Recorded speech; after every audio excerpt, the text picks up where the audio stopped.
Hello, YouTube.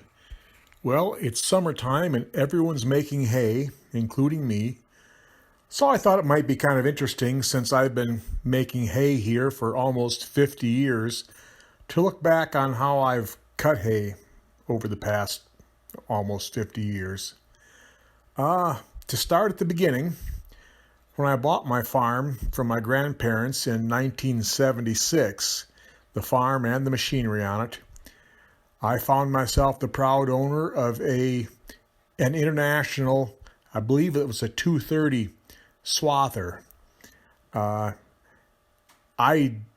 I didn't really like it, and to tell the truth, I had been operating the farm for a couple of years before I bought it, so I had a, I had some seat time using it, and it had a, I think I think it was a 10 or 12 foot wide sickle, and it had two canvases, a canvas on each side behind the sickle that brought the hay in and threw it on the ground in the middle, and then it had a conditioner that picked in the middle there that picked the hay up off the ground and conditioned it.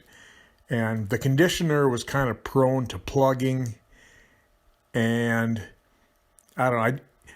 I would say it was the wrong machine to cut hay on this farm. So I didn't like it very much. And so, well, the first two moves I made after I bought the farm, machinery-wise, I bought my Oliver 1650 diesel, and I traded this swather off for a 9-foot hay bine. And so I traded the swather off for an Owatonna 9-foot hay bine, one just like this right here. I don't even remember the model number of it, but I used this for a few years. It was okay. The sickle drive mechanism was a little sketchy. It didn't have a wobble box on it. It had a couple of long arms, and the bearings were kind of prone to go out. But all in all, it was a step up from the swather. I used this for a few years until I replaced it, and I replaced it with a International 1190 7-foot hay bine. That 1190, I had bought it from a neighbor's family. I had a neighbor who passed away and who had bought an 1190 7-footer new. So when I had the chance, I purchased that one. And I got to tell you, the only thing I didn't like about that was that it was a 7-footer. Otherwise, other than sickle and guards, I never had a lick of trouble with that hay bine. It worked out good for me. I usually, at that time, I was pulling it behind my 460 farm awl. At that time, that's what I liked to cut hay with. But of course, as I started doing more hay ground, the 7-footer got kind of tiring, so it was time to buy something a little bigger. So I was at an auction, and I picked up a really clean International 990 9-foot hay bine, and boy, I really liked that. I had that hay bine for about 10 years.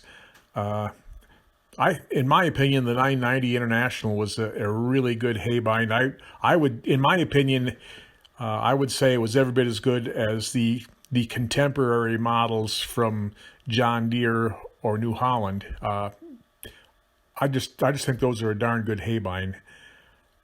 In fact, when I got this 990, it was about the time that I started farming together with my good friend, and he had a 7-foot 990 at the time. So we had two 990 Internationals here on the farm, a 7-footer and a 9-footer, and that's what we attacked the hay with. And eventually he sold his 7-foot 990, and he picked up a New Holland 489. Now, he only had this for 1 year. It wasn't really bad. It had an aftermarket, what the heck, I don't even remember the name of it, but aftermarket sickle and guards.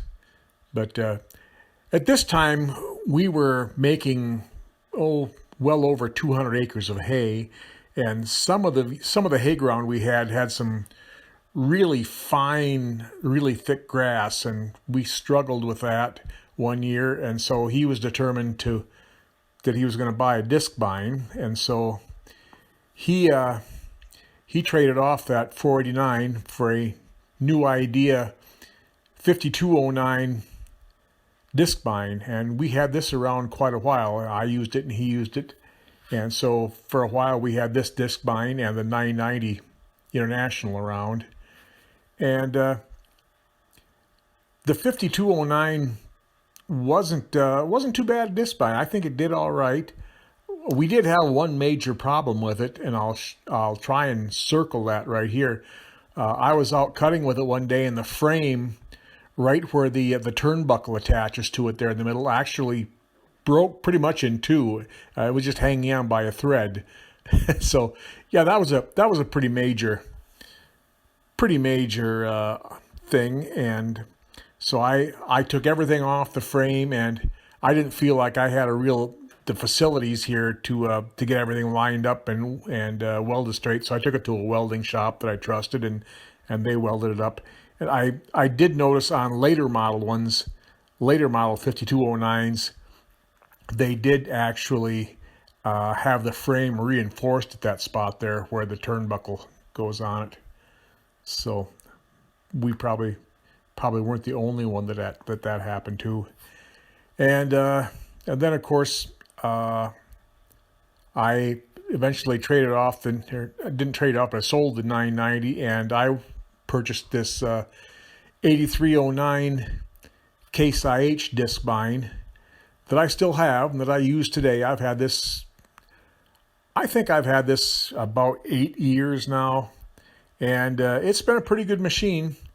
It's done all right. I've still used it and haven't had any major problems with it. Of course, I don't make nearly as much hay as we used to. And so that's how I've cut hay on my farm here over the last 50 years or so. Who knows? Next week, if the spirit moves me, maybe I'll talk about hay balers. So until then, we'll see you later.